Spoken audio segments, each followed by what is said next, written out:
Dhanik Bharat Educational Institutions, Inter, IIT, JEE, NEET, admission opened. భారత రాజకీయాలలో ఒక అరుదైన అత్యంత ఆసక్తికరమైన దృశ్యం ఆవిష్కృతమైంది. వారి సిద్ధాంతాలు వేరు, కూటములు వేరు, రాజకీయ వ్యూహాలు అసలే కలవవు. కానీ ప్రజా ప్రయోజనం ముందర ఆ రాజకీయ వైరుధ్యాలన్నీ పక్కకు తప్పుకున్నాయి. అదే తుంగభద్ర డ్యాం వేదికగా కనిపించిన చారిత్రాత్మక చిత్రం. ఒకే ఫ్రేమ్ లో ముగ్గురు పవర్ఫుల్ లీడర్స్ కనిపించారు.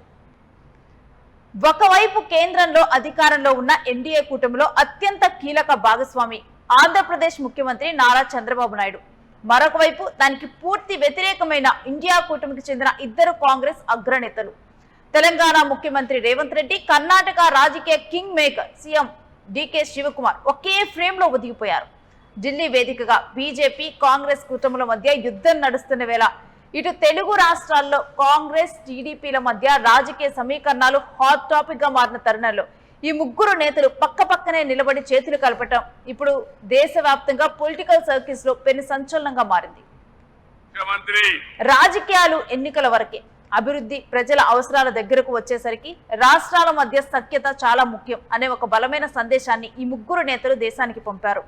గతంలో తుంగభద్ర డ్యాం 19వ గేటు కొట్టుకుపోయిన సమయంలో కర్ణాటకతో కలిసి ఏపీ ప్రభుత్వం కూడా వేగంగా స్పందించింది. రికార్డు కాలంలోనే 33 కొత్త స్పిల్వే గేట్లను ఏర్పాటు చేసి వాటిని ప్రారంభించే కార్యక్రమంలో ఈ ముగ్గురు నేతలతో పాటు కేంద్ర జలశక్తి మంత్రి సిఆర్ పాటిల్ కూడా ఈ చారిత్రాత్మక ఘట్టంలో భాగస్వాములయ్యారు.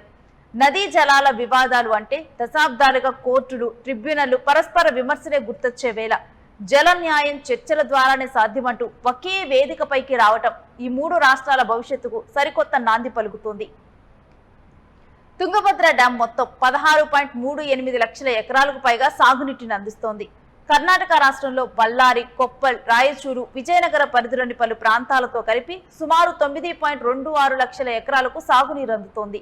ఆంధ్రప్రదేశ్లో అనంతపురం, కర్నూలు, వైఎస్ఆర్ కడప జిల్లాల పరిధిలో ఈ ప్రాజెక్టు ద్వారా 6.25 లక్షల ఎకరాలకు సాగునీరు లభిస్తోంది. తెలంగాణలో ఉమ్మడి మహబూబ్ నగర్ జిల్లాలోని ఆర్డీఎస్ స్కీమ్ కింద 87,000 ఎకరాలకు సాగునీరు అందుతోంది. ఈ కార్యక్రమం చరిత్రలో నిలిచిపోయే ఘట్టమని తెలంగాణ సీఎం రేవంత్ రెడ్డి పేర్కొన్నారు. తుంగభద్ర డ్యాం గేట్ల పునరుద్ధరణ వల్ల అనంతపురం, కర్నూలు, పాలమూరు ప్రాంతాల్లోని లక్షలాది మంది రైతుల సమస్యలకు పరిష్కారం లభిస్తోందంటూ రేవంత్ రెడ్డి అన్నారు. ఈనాడు మిత్రులు డీకే శివకుమార్ గారు ఈ 33 గేట్ల పునరుద్ధరణ ముహూర్తం చరిత్రలో ఎప్పటికీ శాశ్వతంగా నిలిచిపోతుంది. ఈ కార్యక్రమం 33 గేట్ల పునరుద్ధరణ కాదు, బళ్ళారి, అనంతపూర్, కర్నూలు సమస్యలు నాకు తెలుసు. పాలమూరు వలసల గురించి నాకు సంపూర్ణమైన అవగాహన ఉన్నది. ఈ సమస్య ఈనాటిది కాదు, 3 తరాల సమస్యను ఈ 33 గేట్ల పునరుద్ధరణ పరిష్కరించబోతుంది.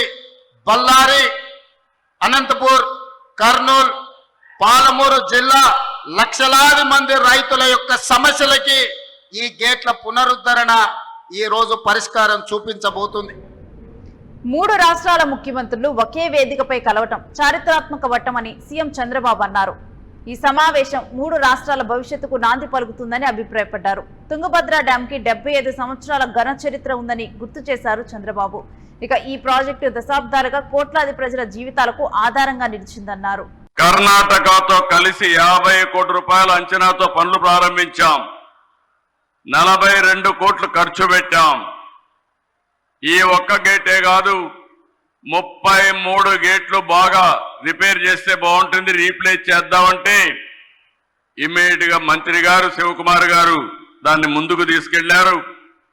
ఈరోజు 6 నెలల్లో 33 గేట్లే కాకుండా మళ్ళీ శోభ వచ్చే విధంగా ఈరోజు తుంగభద్ర డ్యాం తయారు చేశారంటే దీనికి మనస్ఫూర్తిగా అందరిని అభినందిస్తున్నా, ధన్యవాదాలు తెలియజేసుకుంటున్నాను. నాకు ఈరోజు ఒక సంఘటన జ్ఞాపకం వస్తా ఉంది. 1983లో ఆ రోజు మే నెలలో 4 ముఖ్యమంత్రులు ప్రధానమంత్రి కలిసి తమిళనాడుకు ఒక్కొక్క రాష్ట్రం 5 టీఎంసీ నీళ్లు ఇవ్వాలని నిర్ణయం చేశాం. ఆ రోజు ఎన్టీ రామారావు గారు ఆధ్వర్యంలో చేశారు.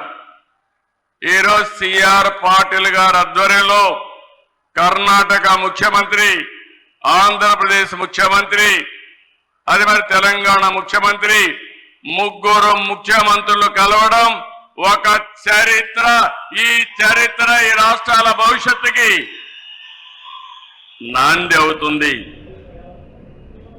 అంతర్రాష్ట్ర జల వివాదాల చరిత్రలో ఈ రోజు ఒక సరికొత్త అధ్యాయం లిఖించబడింది. దశాబ్దాలుగా దక్షిణ భారత రాష్ట్రాల మధ్య తీరని సమస్యలుగా మారిన నీటి పంపకాల వివాదాలకు చర్చల ద్వారానే పరిష్కారం సాధ్యమని ముగ్గురు ముఖ్యమంత్రులు నిరూపించారు. కూటముల రాజకీయాల కంటే రైతాంగ సంక్షేమమే సుప్రీం అని చాటి చెప్పిన ఈ అరుదైన భేటీపై మీ అభిప్రాయం ఏంటో కూడా కామెంట్ బాక్స్ లో షేర్ చేయండి.